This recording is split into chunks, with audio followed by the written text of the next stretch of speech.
this panel. Looking forward to learn from all of you. Looking forward to the questions. Yeah, and also I'm very excited to be part of the panel with Beryl. Great, thanks, Arnold. Over to you, Beryl. Hi, everyone. My name is Beryl. I think I've been looking forward to this because I have been very interested in understanding also I'm keen to see how everyone sees this idea of Africa and expanding into Africa and all of that. So this is something I've been looking forward to. And I'm very excited to meet Anod and everyone else who's joining this call today. So yeah, I'm sure we'll have fun with it. Yes, we will. Just icebreaker question to you and Arnold.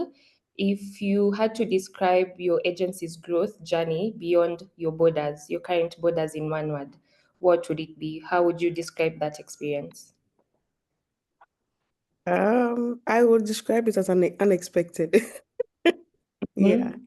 very unexpected. I think we've just been having fun with something and then we realized that it was serious business and we had to take it seriously. And then we had to get into a space of just learning as quickly as we could and stuff like that. But unexpected is the thing for me. My team has been saying recently that I've been saying for a long time that Africa is our country. So if now it's happening, I need to absorb it and embrace it. So yeah, that's it for me. Wonderful. Arnold? Me, I think I would say a roller coaster, pretty much, simply because one day it's really exciting, the next day it's chaos. Um, Well, you find yourself in a market you do not control. People you are excited to get to know new cultures, but then eventually, without you knowing the culture, it can get messy very fast. So yeah, roller coaster for me.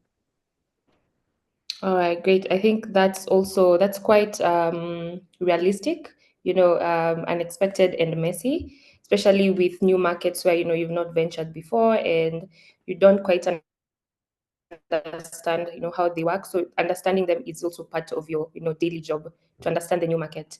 So we'll just take the first 15 minutes about to just have the first round of conversation, and we'll segment this, or rather title this segment as going through the challenges and realities of crossing borders. So the key questions here would be maybe Arnold and Beryl, you can take us through what were the biggest barriers African agencies, your African agency, and in general African agencies face when they step into new markets. Is it talent? Is it the culture? Is it financing? Is it even just the perception the audiences have towards agencies and the new business? And then maybe I'll hand over to Arnold and then Beryl. You can take us through your experience and discussion for that. Well, for me, the biggest barrier pretty much is, I would say, process control, getting to have our culture here at Guaga duplicated across markets, simply because when you are entering a new market, number one, you face the challenge of, having a team. And usually that team is challenged by not knowing where you come from, not knowing your story. So getting them to be part of the grand culture is I would say my number one challenge. The second challenge is pretty much personal. It has to do with me not being patient enough to realize that, okay, you will need to be in that market quite often. Sometimes it's really far.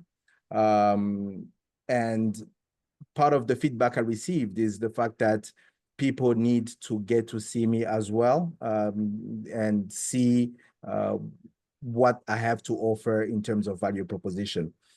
Now, the third biggest challenge, and that's really big for me as well, is due diligence. You get into a new market, you don't spend time to know the economics of that market, get to know the pricing adjustments, and making sure that what you do have to offer or what you come to offer is indeed something that is realistic in that market. So due diligence is very, very, very key for me on the aspect of hiring people, but also getting to know the economics of that country. Thank you. Okay. On my end, I think the very first thing is the cultural nuances. So we have come from Ghana, and then we largely grew first of all in West Africa. So we were in Liberia, Sierra Leone. We went to Nigeria, Benin, and largely, and then Cote d'Ivoire, and largely this set of countries. I have now come to realize that the behaviors are not too different, because once we set up in South Africa, I was like, oh my goodness, there was a very wide difference in the way that we relate to work, the way that we relate to just getting tasks done. Even in terms of relating with each other, I realized that it's a very big or wide difference between us. And so that is that for me, that's been one of the biggest shocks, because agency work is creative work, and how people feel it also dictates the work that is going to be done. So that bit is quite has been quite big for me. The second bit is again due diligence, like Arnold said. I think the shocks of, realizing, for example, how you will bill. I mean, in Benin, when you are billing through the government. So your invoice and everything is sent through the government. I realize that the French countries have a whole dynamic that's very different from the, English countries. It's so that whole thing of just understanding how things are done everywhere, is also another one that is quite a barrier. The third one for me has been talent, because we started in Ghana and we've been pretty homegrown. And so for a very long time, I have people who have worked with me for 10, 12, 15 years.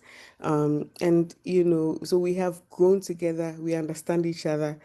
And then we move into spaces where, for you to be relevant in the market, you also need to sound, and you actually have to be you have to be as indigenous as possible. So in a place like Nigeria, you can't. It's not very easy to have a foreigner, running a business, on your behalf, in a sense. So you need to be as local as possible, and that dynamic also comes with, sometimes some sacrifices, because, you may have somebody who is going to be leading your business, who also doesn't understand the history of it, and why we do things the way we do them. So we are excited to grow, and we are excited to export, what we have. But the challenge is now the scaling, because as you grow, it's almost getting diluted in terms of who will lead your business, who will run it, who must speak for you, and stuff like that. So those are my three um biggest challenges. Yeah. Thank All you. right, thank you. Thank you so much. Maybe a question to Arnold. Did you face the perception challenge of, you're new in the market? Paul might wonder, who's this guy who's coming to bring a new agency in our country, as if we don't have enough. And how just the manner of how you conducted business. Did you experience such? Yes, and more, actually. As opposed to Beryl, I come from a very, very economically challenged country. And me, for example, heading out to Togo or heading out to Malawi, the very first question is always, what do you have to teach us? What's different about you? That's my biggest challenge when I go into new markets. And most importantly, why here? What made you choose this country? Who brought you here? So those are the nuanced question I usually get. But it's pretty much, I would say, curiosity, because before getting to know you or getting to work with you, they just want to understand who are you? What Burundi is far away. Why are you here? Yeah.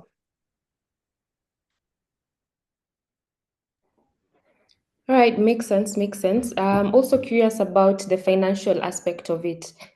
Was it more expensive to set up outside the country or in another market as opposed to your hometown where you started, or was it almost the same amount, finances or financial responsibility you needed to dedicate? Maybe both of you can take us through how the financial element looked like for that. Uh, okay, maybe I can start. So, the what we have tried to do is that we grow with a client, right? So, for example, maybe we're doing work with Diageo, and then there's an opportunity in Nigeria. There's a pitch, and they allow us to pitch, and then we use that opportunity to set up in Nigeria. So that's sort of how we've grown. So, MTN had an opportunity in Liberia. We went into Liberia with MTN. Like, so that's sort of what we have done over the years. What is different though is I realized that in terms of culture, right, based on who the country, like what the country represents, it looks different everywhere. So I'll give you an example. We could be in Liberia for quite a while without like a physical office space, and it was okay, because for them it felt like between Liberia and Ghana, like, I mean, if you came from Ghana to do business there, it was something that had been happening. Like, we went and realized that many Ghanaians are there, have taken maybe water brands, drink brands, and several things. So it wasn't a strange thing. And also, there was some level of, reverence or respect for the country that you were coming from. You went into Nigeria and realized that in Nigeria, how you look is everything. And so you needed to go there and have an office space and make a statement. And, you are done with a meeting and they're looking at you like, how did you come here? That kind of thing. So, it's very, and then, in South Africa, that for me has been like the biggest shock because, like in West Africa, we are very expressive, right? But expression is almost like we are, how will I even explain this? We are very, we know what we are raising our voices or talking based on how we are feeling. What I realize in South Africa is everybody is talking at the same tone, but they are extremely expressive, way more expressive than we have ever thought. And so you couldn't just show up and just because you are here, people are giving you an opportunity. You needed to prove yourself over and over again. You needed to keep trying to explain why you are from West Africa and you are in such an advanced market as South Africa trying to represent a brand. And so the for me, the finances haven't been too problematic in the sense that we will grow with a brand. And so because this brand has brought us, we've come and we are coming to directly do work. The thing has been the cost of setup, based on the country. So some of the places you can be there without office space and you slowly grow into that. And some of the places, before you even get your first PO, you need to make a statement with, office space and a launch and a full set of staff, else your client thinks you're not serious. Yeah. Beryl, you are really courageous. For me, there are markets I simply cannot get into. And before talking about the financing part, my team and I, we divided Africa into 3 sets of opportunities pretty much. And that's what guides us when we want to start investing outside of Burundi. So the first segment pretty much is countries with GDP of less than $500 per capita. Those are really challenged markets. Now we're talking about the Somalias, the Burundis. So with those countries, there are a lot of opportunities, but they are NGO centered. So you can get it can be easy for you to set up in those markets. but in the long run, it can be quite messy very fast. You know, if you are set to set up, for example, in Eastern DRC today, you wouldn't be thinking long term.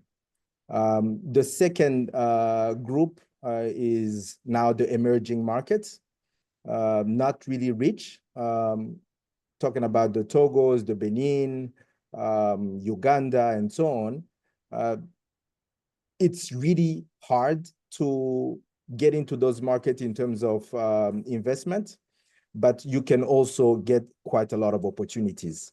And like you were saying, Beryl, you know, looks is everything in those markets. How your office looks, how you are dressed, how you are eloquent, and so on, that matters a lot. The last group is where you are. The South Africas, the Nigerias, those I don't even venture in them simply because of where I come from. I'm talking about the challenges. The number one question will be, you cannot come from Burundi and start an agency in South Africa. Who are you? Who brought you here? So that's not my priority today in terms of investment. I just feel like I should focus on the emerging market, invest a bit, and then grow some muscles. Now, the last aspect in terms of financing is related to travel. It is really expensive to travel in Africa. Moving from one country to another, getting one team from one country to another is quite a challenge. And unfortunately for us, agencies in Africa, I mean, from time to time, they might want to say or want to talk to the, say, the boss or see the leaders of the agency. And when you are running a big campaign, they insist that you are on the ground with them. So that also is a financing challenge that you must address as you are setting up cross borders. Yeah. Thank you. Thank you. Wow, those are quite valid points. And I think I'll also did mention that you can share your questions and some insights for the rest of the attendees. If you want, if you have a question that you want Beryl or Arnold to address or even share their perspective, please share in the chat. It could also be, amongst the attendees, there might be people who've already tried to venture in certain markets and faced some challenges that we might not mention. Please share your insights with us and we'll be happy to highlight them as we continue. All right, great. So we've now looked at some of the challenges and realities of, crossing borders and going into a new market that you've never ventured in before. So maybe now we could discuss, what were the winning strategies that worked for you as you moved from one country to another, and how have you successfully entered into new markets? What were the strategies you used? Was it partnership? Believe, Beryl, you said that one key element that helps you move into a new country, into a new market, is the current partnerships that you have. So have you had experience just venturing into a market without, a brand that you're working with taking you there and possibly being the start of your relationship with the people who are in that home ground? So, what strategies worked for you, and, how is it also important for collaboration and, collaborating with other agencies as you expand? As you've mentioned, in some markets, you don't necessarily have to have um, an office space, but then have you collaborated with other agencies maybe to share, responsibility for certain projects? Did that work out well for you? And what was your experience with that? Okay. So this is our strategy. Our strategy is so we have a 5 and a 10-year strategy. Our 5-year strategy, which we're in the 4th year of, is basically to become the one-stop shop for marketing in West Africa. And so what we then did was we looked at which markets in West Africa are, let's say, pivotal enough, right? And because of this idea that we have, what we realize is that there are certain places that you needed to be to have a conversation. So I'll give you an example. You can't say you are a West African agency without presence in Cote d'Ivoire and Nigeria, because those two are almost like the capitals in a sense for brands. And so we have a two-pronged approach. When we are going into a smaller market or an emerging market, we will say that our presence in that market, we are in the market to win. So you go into Liberia and then there's an easy conversation. Okay, I think probably the biggest agency in this market is Echo House. Now, when you're going to a Nigeria or Cote d'Ivoire, you are going to compete. So you cannot necessarily immediately become number one. You are going to be there for a while. Then we also have some cultural drivers. Okay, so we have something we call Tidal Rave, which is our beach festival, which is a platform that we use to enter into culture in any market that we go to. So Tidal Rave is like a beach festival that is in Ghana, has maybe 20,000 people attending every year. We've done it in Liberia now for 3 years. What it does is that it is like a business development tool for us. So when you do it, you're able to do it in a market. It establishes you as the agency.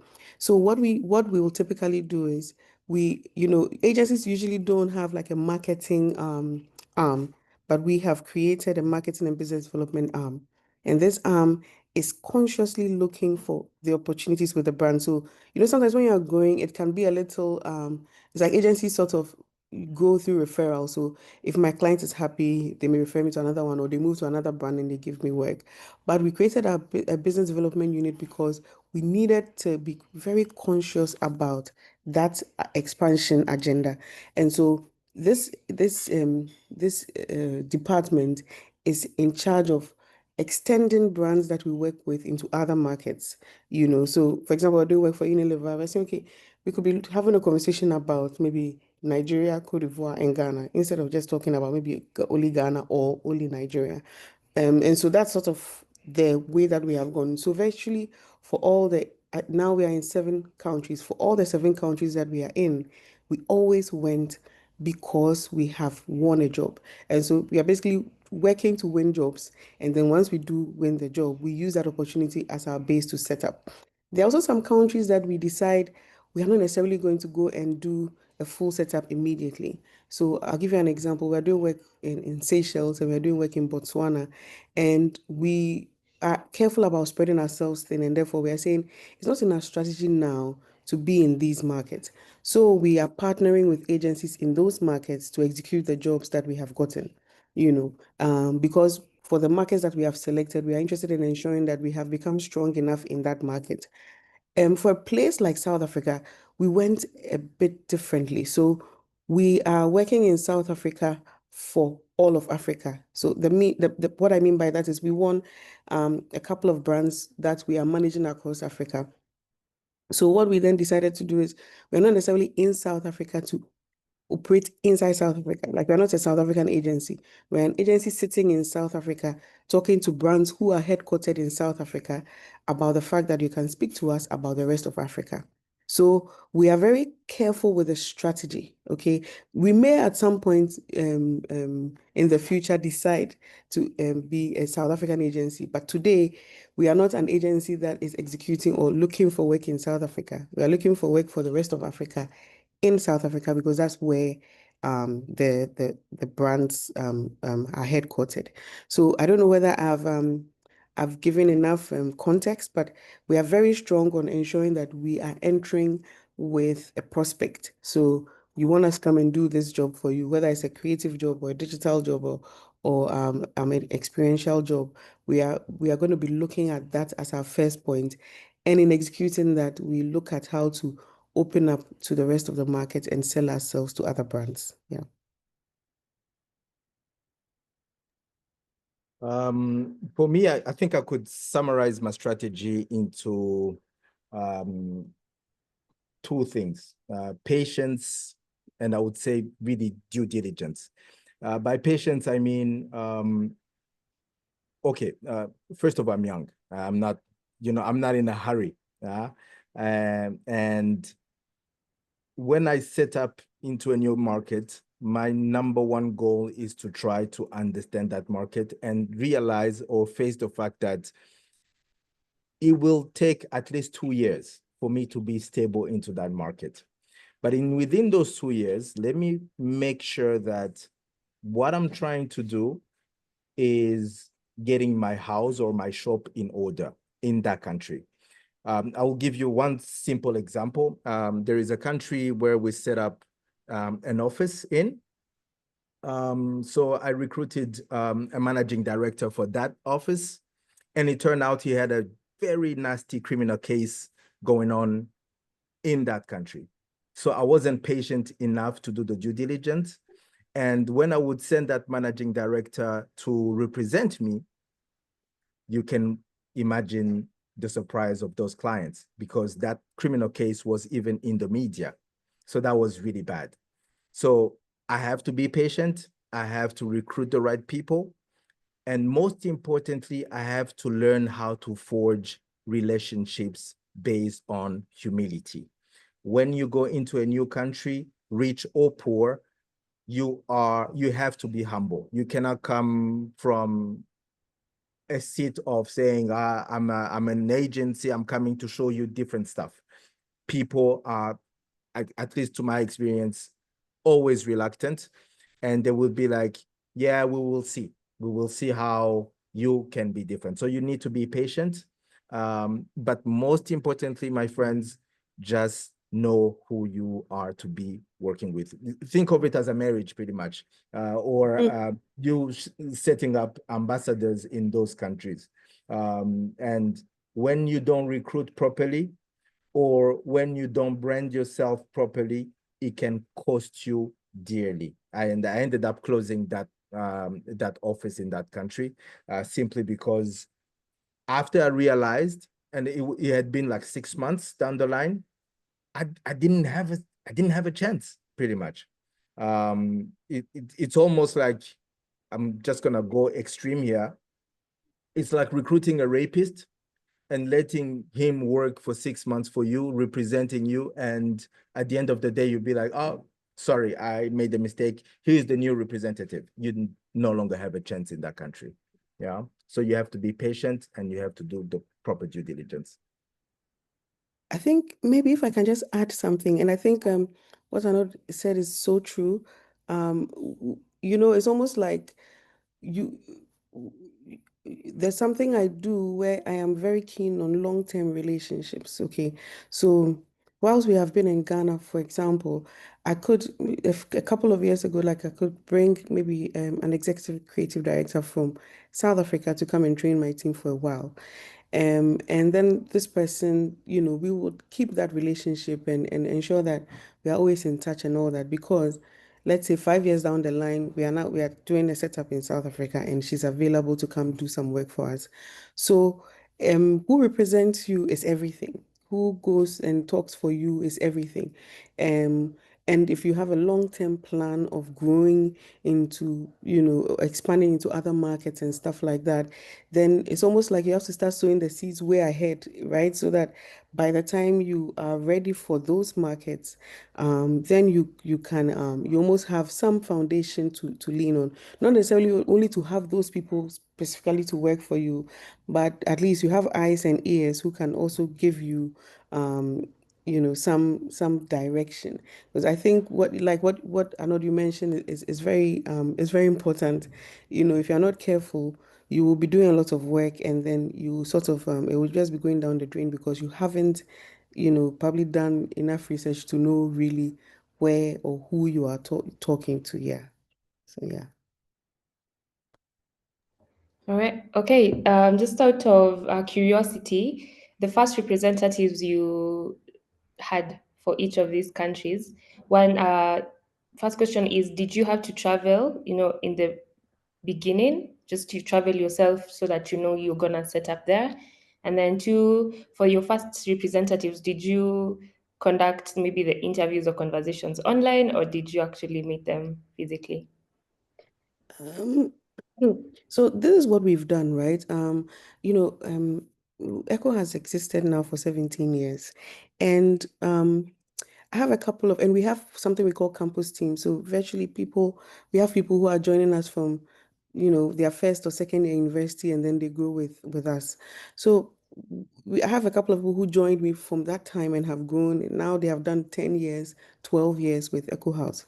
When we decided that we needed to grow, expand, the first thing that I did, and sometimes when people have joined you for a while and worked with you for a while and things are growing, if you're not careful, what happens is that you grow outside them and then they feel discontented. So I pulled this team and I've created something that we call a regional team. So this team is in charge of our expansion, right? There's somebody who is head of African expansion. Somebody is in charge of somebody is head of business development in the region, that kind of thing. So now you say, okay, I'm going to Liberia. First, we have a report that we'll pull, which will say this is what Liberia is like and all of that. And then because we are going there with a job that we have won, somebody on this regional team goes into the market and we do the initial. So we started the job, but we are also recruiting, you understand. And usually what happens is that we get to do some projects with people and then we get to see who is special and who has, potential and stuff like that. So that's the traditional way that we do it. A few times we may have a bit of a leg in because for a place like maybe Nigeria, there's somebody who Echo used to be a magazine when we were on campus. So this person also had a magazine in Nigeria at the time, and we had kept this relationship running, for 12 years. And so when it was time to expand into Nigeria, I'm like, hey, I'm coming into Nigeria. Can you point me in the right direction? And he's like, oh no, I'm willing to do it. So for me, a lot of what has worked for me is also relationships that we've kept for a very long time that we can come back to when it's necessary. But yes, we will travel into the market. And that's the reason why I was saying, for example, that we are careful about um, how much we are spreading ourselves thin. You understand? So um even though we are talking about 7 countries, it's 7 countries over a span of 17 years. So it is not maybe one country every 3 months and that kind of thing. So we are very careful about that. Like it's almost like we say this is our expansion budget and it's usually very limited. And so we can only do this one country for the next 2 years and we put that effort in and then when we have gotten it past the stage of breaking even and it's starting to make profits, we can then go into the next market. So that's sort of the way that we calculate our expansion plan. Yeah, but you usually will be in the market and you need to see things for yourself. Also because the cultural nuances are, quite, huge. You need to be there and understand truly what things are like. Even though there's this African expansion team who will have done all that groundwork and stuff like that. So that's sort of how we have done it. Yeah.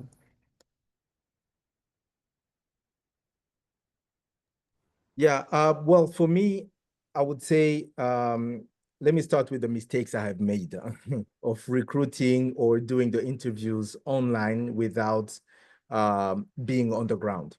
So I started my first expansion during COVID, and I did not have the luxury of traveling to that country.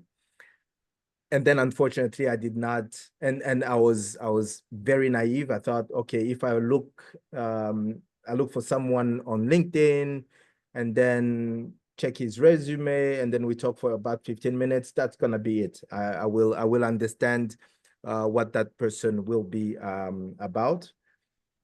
And it turned out all the interviews I have done online were mistakes. I don't know why. Maybe I did not set up the questions properly, but when I decided to switch and start recruiting face to face, do the sacrifice of really going onto that ground, into that country and getting to know that person, getting to know the families of that person, really being part of his culture and his reality or her reality, it ended up being a good investment for me. So yeah, I would recommend, me personally, taking the time to get to know those people face to face, personally, and deciding after a while whether you want that person to be part of your journey. Something I would even also add to that is make sure that that person is culturally trained to represent you into that country. Make sure that that person understand what your agency is about, understand the vision and the overall ambition. If that person, if you send him or her to see clients and they get to ask questions, how you would answer needs to be the same as how that person would answer in terms of vision and mission. And so that requires patience, that requires in-depth conversations. Um, and I would once again insist on the patient aspect. Okay, thank you so much. Those were actually very insightful points. I understand that leverage the previous relationships you've had. If you have someone you worked with, for Beryl's experience is someone you worked with for the Echo House magazine and was based in Nigeria, I believe. So by the time you wanted to Yeah. expand in Nigeria, you had that connection and also just traveling to meet these people face to face. Um, yeah, I think those are very, very, very valid points. And because of time, we'll just move into the Q&A just to answer, rather, share some information from a question point of view. I can see one question from Ayub. Hi, Ayub. He says, as an agency that's located in Kenya, and let us assume you have a client that you are offering digital marketing service, and yeah, you're offering digital marketing service to that client. So the client has presence in different African countries like Rwanda, Zambia, Burundi, South Sudan, Uganda, Tanzania, etc. And you don't have a physical space in these countries, but you're offering these services to the client, or you've not even had the experience or the opportunity to travel to these countries.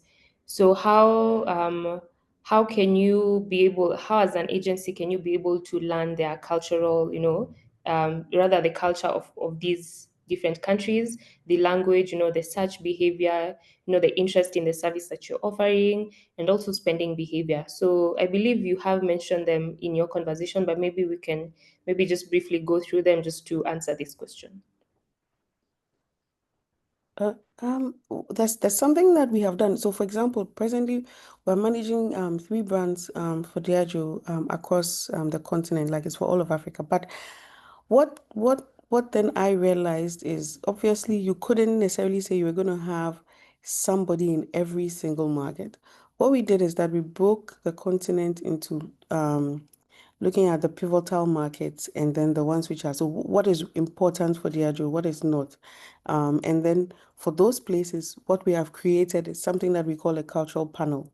So this cultural panel is basically it's like culturally relevant people in these markets, right? So, some of them are creators, some of them are, and like just very different kinds of people, DJs, just different people. And what then happens is that once we put a campaign together, we have this team sense check it. That's the first thing that they do for us. The second thing is that when every other week they will share something like a cultural it's almost like insights. So maybe two things they've noticed in the market in the past 2 weeks or something like that. And those things, even though it can be very avant-garde, it helps us to have an idea what's going on in the market. If something is trending, this spoke in the market will give us an idea of it. And they are not stuff so that we don't have to be paying like a monthly salary. So we put them on a stipend, and then we're able to get information, for use for the various things that we do. So that's sort of how we have navigated that. I also realized that the clients appreciate that, okay, you are not in the market, but you have taken this initiative to create this platform. What we now realize is that they end up, bringing things that they want us to run by this cultural panel, right? So they will come and say, we're thinking of this. Can you ask the cultural panel? And then it's almost like you've become relevant to the client in another way. So that's sort of how we have navigated that. But I'm sure Anod may also have some other ways around it. I always feel like at every point in time, finding as much of a pragmatic solution, right? So that because typically you can't also spend money to be going to, especially if it's digital marketing. Sometimes what they are willing to spend is also limited. So you're also careful about using all that money that they're paying you to actually, do trips into these markets. Like Arnold mentioned, like it's very expensive to travel into these places. So sometimes you can have a certain platform that you put in place, and then your clients will benefit from it. Yeah. Well, to answer to Ayub, in a, to add to what Beryl was saying, because I think she just answered everything really. I would add the fact that first and foremost, when a client gives you that challenge, you have to be upfront and honest and tell that client, hey, I don't have presences in those countries. But if you are okay with the fact that I could spend some time and look for the proper representation in those countries, would you accept that? This will prevent bad experiences of teaming up with the wrong people in those countries. It has happened to me, for example, in Goma, Eastern DRC, where we recruited a production team because we had a client who wanted multiple, deliverables across various markets, and that team ended up disappearing pretty much. They never delivered. So my mistake was the fact that I agreed to that contract, and I told the client, "Hey, yeah, we have representations. We have everyone everywhere, pretty much." So that ended up costing me dearly. The second aspect, before trying to know the culture, the language, and so on, is you need to also be careful in accepting such challenges if you don't have the right people on the ground. Markets in Africa are very different. The realities in one country might be very different from the realities in another country. And if you don't face that challenge in a realistic way, and if you think, for example, the realities in Kenya are similar to the realities in another place, you might be shocked. There are countries, let's be frank, there are countries driven, for example, by corruption. You will not work if you don't give money here and there. And there are other countries where corruption is crazy to even talk about. So you really need to be careful in accepting those challenges if you don't know what drives those markets. Now, I just learned something new from Beryl, the culture team, or the cultural, how did you call it, Beryl? Sorry. Panel. The The cultural cultural panel. That's brilliant. That's something that could be used, or that should be used by agencies, and count me in. I will definitely set one up for Guaga. Yeah. Amazing, amazing. Well, thank you so much, Beryl and Arnold. I believe everyone from the team, including myself, we're now thinking about, how to think about how to, expand, and how to, how agencies can set themselves up for success in other markets. So we're almost done with the webinar. For now, I'll maybe ask some rapid fire questions to both you, Arnold and Beryl. And it's just more of, closing this up and wrapping up the conversation that you've taken us through. So maybe in 30 seconds, what's your one piece of advice that you'd give the agencies here, seeking to cross the borders that they are currently existing in, and especially for growth? What's that piece of advice you would give them at this point in time? I'll start. Okay. My biggest piece of advice pretty much is be patient and do the proper due diligence. I cannot stress that enough. It is so important. Be patient. When you step into a new market, you will go through challenges, various challenges. But if you are patient enough and if you are humble enough, you will learn from that market. It will take you some time, but at least you will know that you went into the market for the long term. So the patience is very key. The second part is do the proper due diligence. Know who you work with, know who will represent you in those countries. Thank you. Mm. Okay, for me, I would say eh, there's something I've been thinking about recently. I feel like the only mistake or the biggest mistake you could make is inaction. And it's like sometimes we have a lot of things we want to do or achieve, and they can feel very, oh my God, is this even possible? There's something that I realized recently. Like one of my clients was saying, where did you guys come from? Like, we've been very nervous about Nigeria. And so it's like Nigeria has been one of those, like, oh God. But we went in there, and because, I mean, we've been very keen on what we call our unique selling point. And so that is something that is working for us in Nigeria, even though there are a lot of other agencies there. So we are talking about a 17-year run. Sometimes it can feel like, where did you come from? But 17 years is it's very slow building over time. So Arnold mentioned the idea of patience because even at this point, when we are getting, now we have brands calling from countries that we haven't been to before, and we are still very careful about that whole dynamic. Because sometimes people feel like you can go everywhere. One of my clients was saying, now that you have Africa, let's go global. And I said, I need to understand what we are doing, right? I need to understand the African conversation we're having must make sense. It must make sense even for our pockets and everything, before we start to worry about just expanding it, over and over and over. So patience is everything. You need to be ready to play the long game. You need to be ready to understand that, it is not a snap of a finger conversation, but it is possible.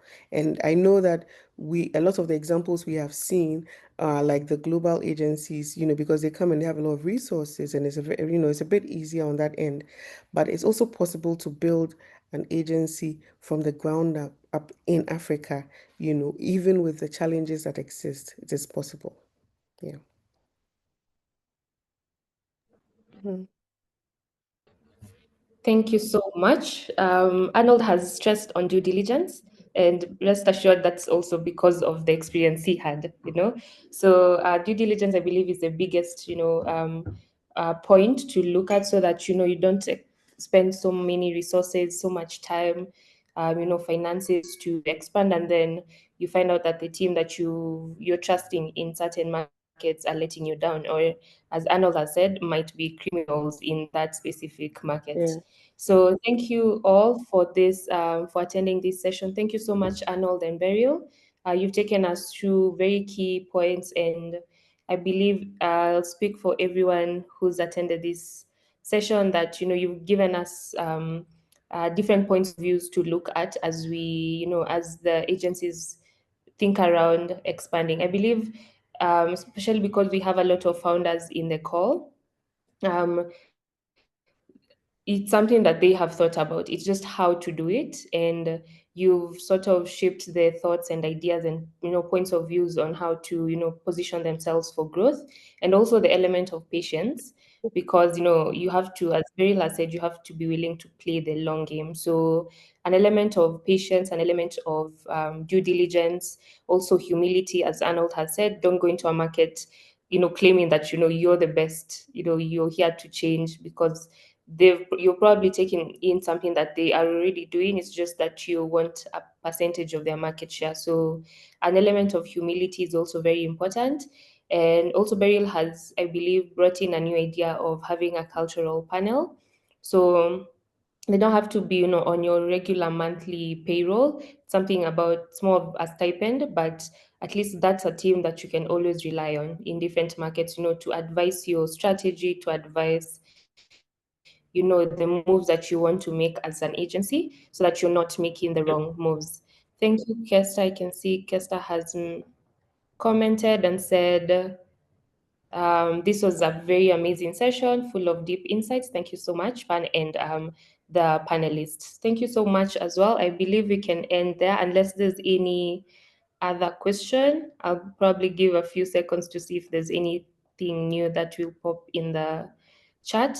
But thank you, Beryl. Thank you, Arnold, for agreeing to take the team through this session and sharing your experience with us. We wish you all the best, of course, as you also plan to, I'm sure you plan to continue expanding, and we wish you all the best.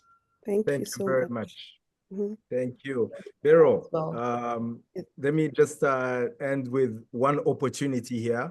As you have multiple teams across Africa, we would like to learn from you, and let's get in touch, Sure. share experiences, and maybe create some sort of an exchange program where my team comes to you and you come to us as well. We would love that. We would love that.